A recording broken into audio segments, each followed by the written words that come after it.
We It's a have, pleasure to I be think here. we have Stephen Beaver, I think, taking over at this point. Is that correct? I think so. Okay. I'm Stephen, here come if you on need in. me. And I know that. And we have Stephen and we have all kinds of people. Sharla's next, and she has Frogville. And guess what? I am more apprehensive about eating frog legs now than ever after reading Frogville. I've All read right. Frogville. It's a great book. Oh my gosh, Sharla is the bomb diggity. We have been jumping around all over DC, hoping that she'll choose us to actually amplify her goodness. Are you ready? Come on in, Sharla. Hit that inner backstage. And I think that Stephen, you're the one who's going to be interviewing. Is that correct? Sharla? I'm here. Well, Hi, if Dr. Stephen does not, Martin. what did you think of that book? That was really terrific. That should be very inspiring for any kid who's having a bad day and trying to figure out how to get through it. Thank you. That means a lot. And by the way, Sharla and I had coffee the other day, and I was just so happy to hear that she's choosing Perfect Publishing to be part of her amplification, all the goodness she does, and most importantly, all the frogs are going to be reading about Seize the Day with a Smile. That's Yeah, great. I love it. Good luck, you guys. Thank you for being here, and thank you for being part of the Smile-A-Thon. thank you. All right. Hey. So, Hi, Steve. how you doing? Good. Well, Good you're to about see to, you bright and happy. well, that's me all day long, twice on Tuesdays. So, hey, I'm just going to let everybody know right now. We all know you're an author. Yeah. So what? Who you're a speaker. But here's what I think's interesting, and this is why we're going to make a connection someday. You're a rancher, and we used to have a horse ranch. Going to have another one soon. So I'm excited to hear about that, but not today, of course. But of course, you are an author of a best-selling author, the Frogville Quest series, which is super cool. You're also an author of The Power at the Table, which I think is hopefully I'm thinking that this is going to be something to do with why families need to spend more time at the table in the evening. I don't know, maybe. And then the guide to developing clients and control. So there's a lot of cool stuff that you're guided to develop clients and control, which I'd literally like to hear more about that. But whatever you're speaking about, I'm going to love. I know. So and you split your time between Houston, Texas, and Frogville, Oklahoma. I'm from Norman, Oklahoma originally. I'm a That's Texas transplant. true. Yes. Two good Okies. Yes. So I'm gonna. Nothing like it. I think that you've got extra time. I have a friend of mine that might be coming on, but I think you have extra time, and so I'm going to set it for 8 minutes. And then if we can go over, we're going to go over. And if it needs to turn into a interview, then be ready because I'm Okay. I'm a tough interviewer. I ask the hard questions. Oh, yeah. All right, I'm getting off. You get on. Get them. Go get them. Okay.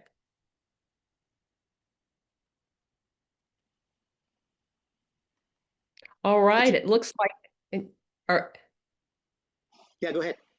okay, yeah. Steve has gone dark, so I guess it's just me here. Hi, everybody. I am happy to be with you in the Smile-A-Thon, and thank you to Dr. Smiley for inviting me. I'm Sharla, as you heard from Steve Beaver. I am an author, a speaker, and a cattle rancher. I am a fifth generation cattle rancher living in Frogville, Oklahoma. And one of the things that makes me smile on a daily basis is I live in Frogville. I grew up in Frogville. I also spent time in Houston. Not quite as much smiling there, but it's still good. And I was able to write a whole series of books, the Frogville Quest books, which, by the way, you can find on Amazon or Apple or on Barnes and Noble. And they are about something that Beth was talking about earlier, and that is about growth and development for children. My main character is Pad Lotus Dillweed, and she turns 13 and she turns into a frog.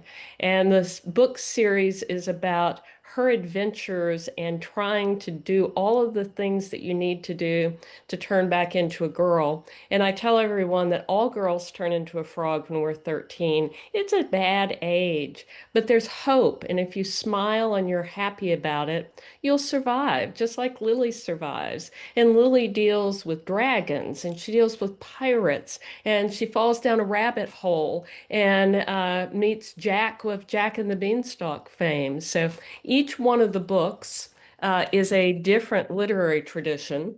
There, you can sort of see there are 6 of them so far. Number 7 is coming out at the end of the month, and it is a combination of Greek myths and the Peter Pan story.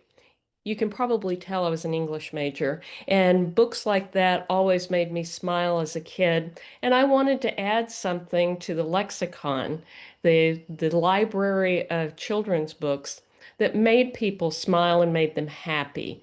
I read some children's books, some contemporary ones, and they're dark and they don't make people smile.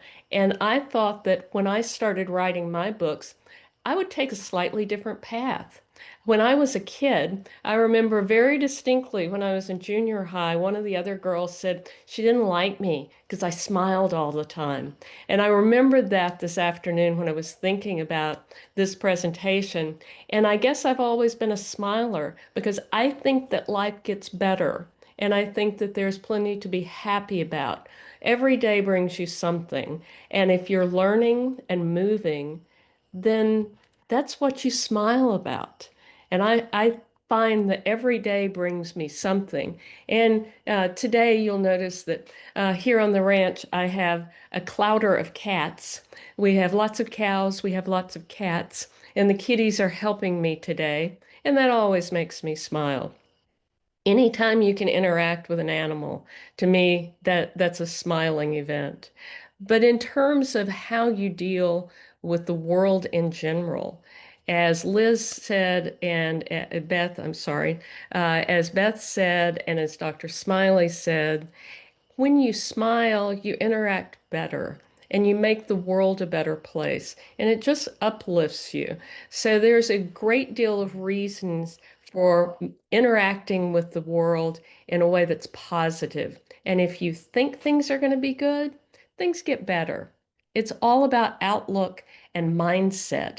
And the mindset of the smiler is certainly better and more positive than the mindset of the one who frowns and complains all the time.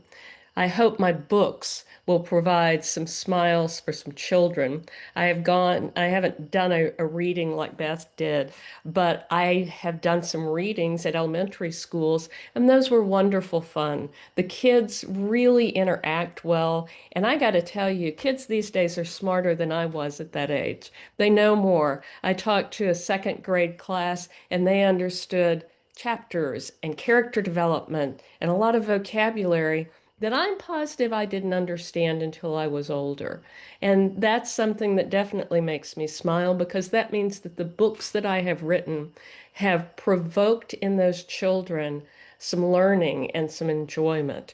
And that's what life is about. I think every day is to be enjoyed. Today was a beautiful day. The weather was fabulous. The sky was blue. The fact that I was running late and had issues to deal with, yeah, that's just a day. But as long as you're smiling while you do it, you'll get through it. So that's my view of life, and that's the way my books work. And I think that the Smile-A-Thon is a wonderful way of bringing that concept to the public consciousness because we hear so much in the news and on media of things that are supposed to make us not smile. Sometimes it's a good idea to just take a step back and think about those things that make you happy. And the things that make us happy make us smile. And sometimes it's chicken and egg. If you can smile your way through it, you'll probably survive it. And that's how you get through life. Life gets better if you're smiling. But the things that make us happy are the things that we find and we create for ourselves. So I would recommend that anyone who's looking to create a book consider talking to Dr. Smiley because he not only does smile-a-thons and book-a-thons and bald-a-thons, but he and his company do books. and they publish and they help authors find their voice and they help readers find their smile. That's what we ought to all be aiming for in this world. And I think that it's a worthy endeavor. Every time you can make somebody else smile, you've made not only your day better, you've made their day better. And there's always a way to do that. And Stephen, if anyone wants to find me, the best way to find me is at sharlafrost.com, or you can go to sharlajfrostspeaker.com, because my speaking career has its own little website, and it talks about what I talk about and has a speaker reel and all sorts of good information. So this is completely off the grid on this question, but have you ever been to the Two Frogs restaurant in Oklahoma on off of I-35? It's kind of like close No, to Ardmore or someplace like that. Okay. no, I Oh haven't my, been to that one. I'll I have have to cooked put it frog on legs the list. before. Yeah. Oh, can't fry my little froggies. It might be one of Lily's friends. So my question to you is this, and this is a more serious question. What, Yes. who, what was it in your life that got you going down this path? And this is going to sound rude, but I really don't care what you do, but I'd certainly like to know why and what mentor, what a life event, what your mother, a best friend, a terrible event. What was it that got you to be so great? I mean, I'm just curious. Well, the thing that got me to law school was my my high school principal, my senior year in high school, who called me in on a Wednesday during summer and said, "What are you going to do for your life?" And I said, "I'm going to be a secretary." And he said, "No, no, no, no, no, you're going to have a secretary. You're not going to be a secretary." And that got me started off on the project of going to law school, which then propelled me to be a debater, which then propelled me into a courtroom. And in fact, you mentioned the Power at the Table book. That's actually not about eating with families. That's actually about gaining control of your financial power within your organization and within your life. So, sort of But like use your a organization. quest. Yeah, That could be a family table thing. As a matter of it fact, could be. I'll give you a personal side on this. Uh, my education on finances is when I asked my dad, I think it was maybe third or fourth grade. I said, how much do you make? And he goes, you don't need to know that. I pay the bills. That's all you need to know. That's my financial education. But Yeah. Well, with the rich, they teach their kids how to do real estate or stocks or whatever, right? And then the average person, they don't want to talk about that. Well, so, but anyway, that's so okay. So my question to you is, why do you think the principal took an interest in making sure that you succeeded? That you had to have made some impact on him. He didn't just, like pull everybody in and give them a 5-minute talk.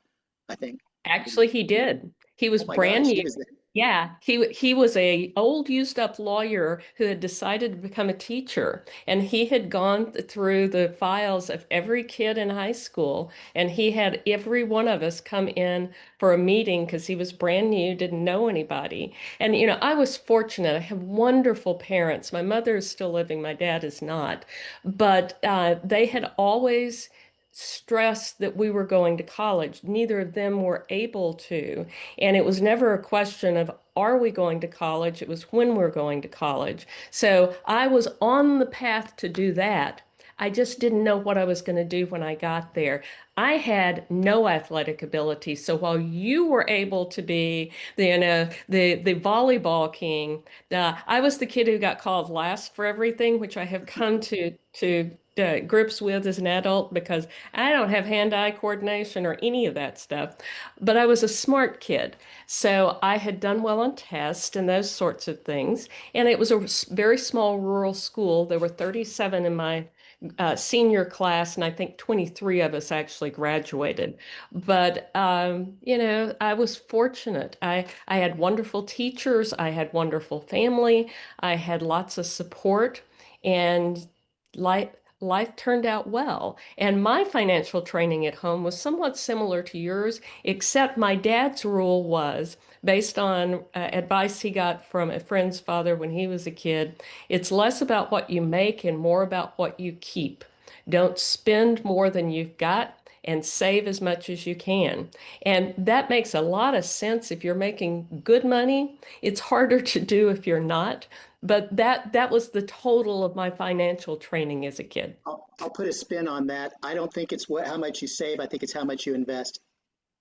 And I think you're No right millionaire about has that. ever saved Yeah, their way to millions and billions. It's always with investing. You have to save yeah, first, don't get me wrong, but people yes, stop right there and it's not where you yeah. start. You But start. to your point, rich people teach their kids that. Working class people like my family, we were good on the don't spend more than you got part. So Well, that's, yeah, yeah. I mean, back in the 60s, there was no such thing as buying stuff on credit. You paid cash for your house. I mean, right.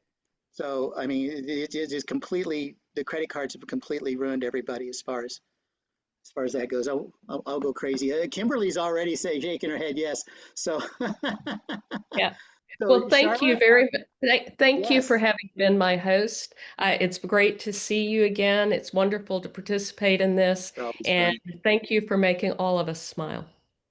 Thanks. Thank you for letting me know that. That actually means a lot to me. I mean, it's better than thank you. You got to learn to say thank you. And that's something I'm working on. So thank you very much for saying that. That means a lot.